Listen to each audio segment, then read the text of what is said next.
Hi, and welcome to Skills for Health. Today we're going to be discussing our food, the foods that we eat, and the food choices that we make on a daily basis, including learning how to read food labels. Can the foods you eat affect your entire life? What do you think? And if so, how?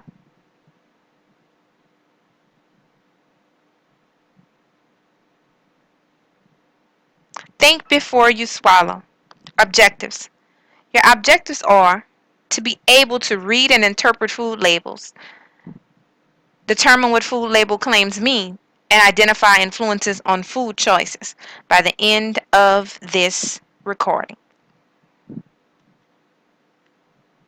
There are no bad foods that you should never eat, but most of us tend to eat too many foods that are high in fat, salt, and sugar.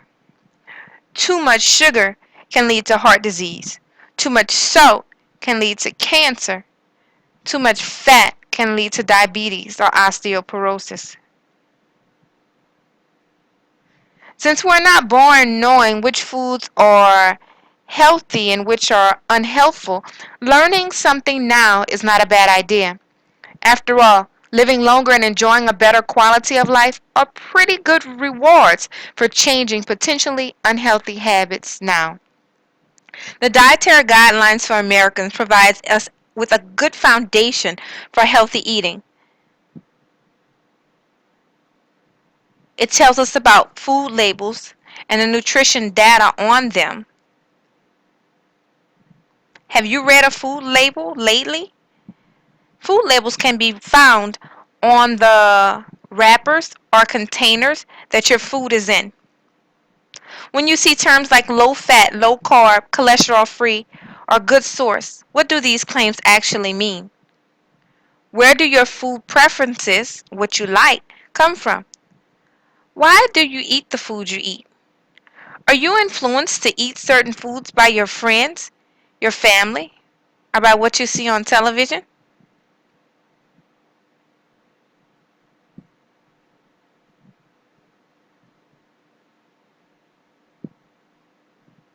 There's a really good food label video that the FDA put out.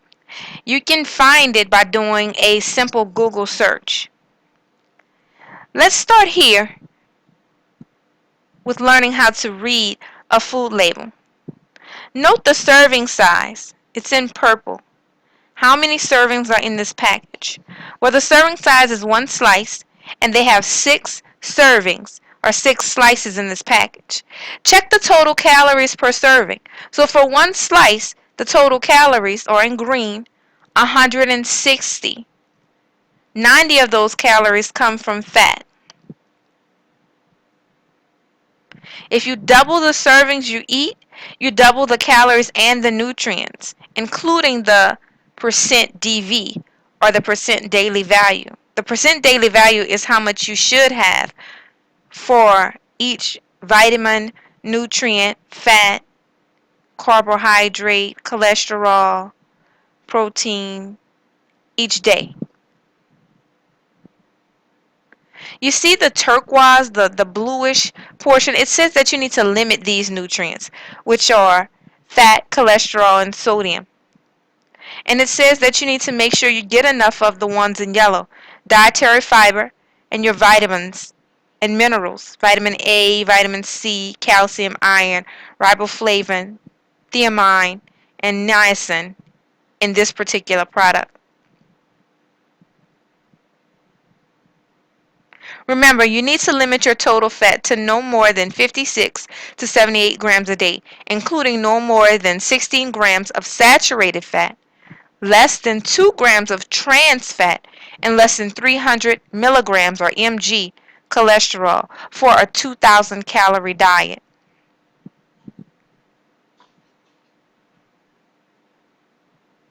The amount of calories you should intake per day really vary on your age and your height, as well as your weight, as well as being male or female.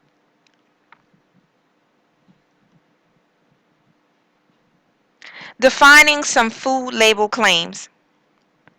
Companies used to make so many claims about their products that the Federal Department of Agriculture, or the FDA, finally put its foot down and issued some very strict guidelines. Now companies cannot just claim that their products are low fat, light, or natural. They have to adhere to stringent FDA definitions or face penalties.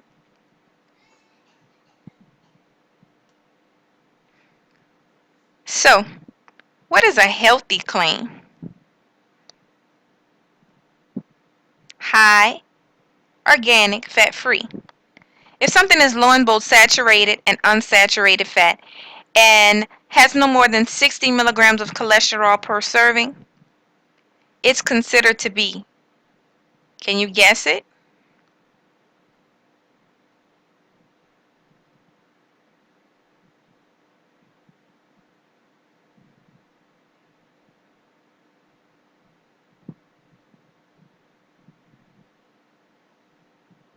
If you said healthy, then you're right.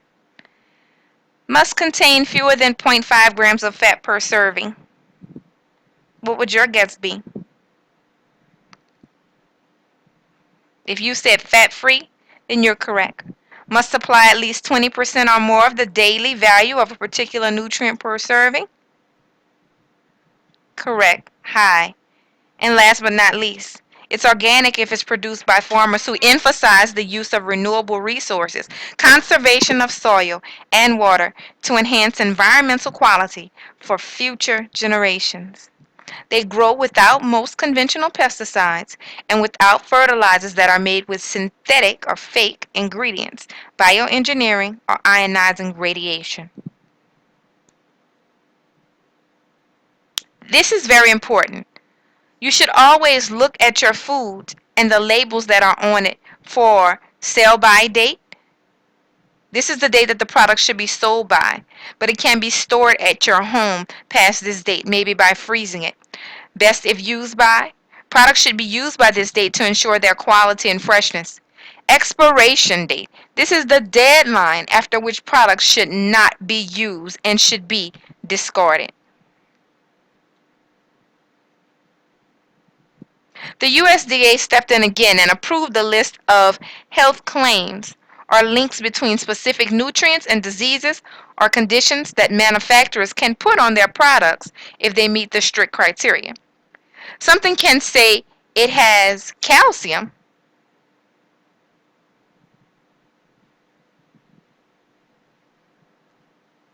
and contributes to maintaining good bone health and may reduce the risk of osteoporosis in later life.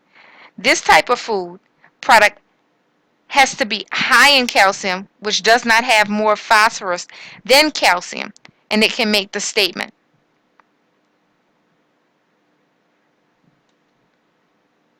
A food product that is low in sodium can make a statement like, diets low in sodium may reduce the risk of high blood pressure, otherwise known as hypertension.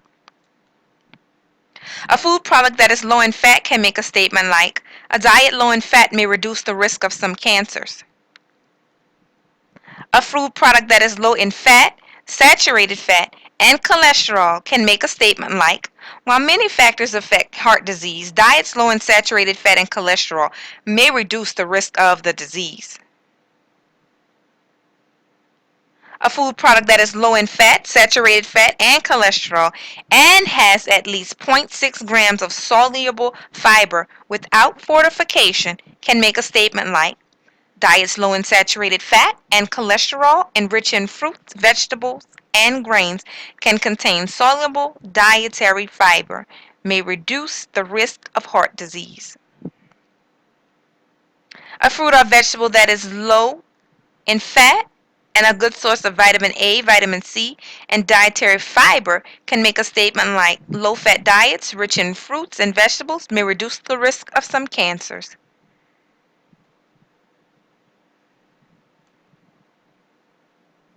A food product that contains 51% or more whole grain ingredients by weight, dietary fiber content at certain levels, and is low in fat can make a statement like, diets rich in whole grain foods and other plant foods and low in total fat, saturated fat, and cholesterol may reduce the risk of heart disease and some cancers.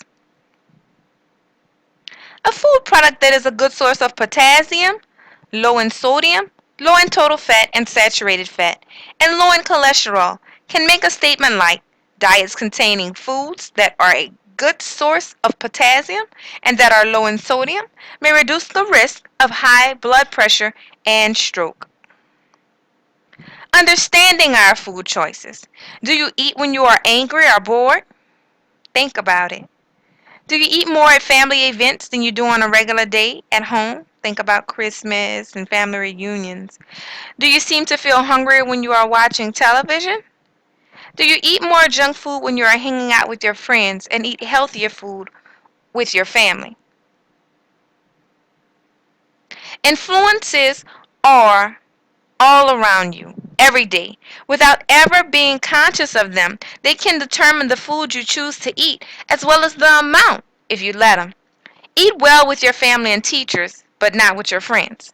You may try to eat what people you admire eat like. Your culture may have special holidays or festivals where you may eat foods that may not be healthy.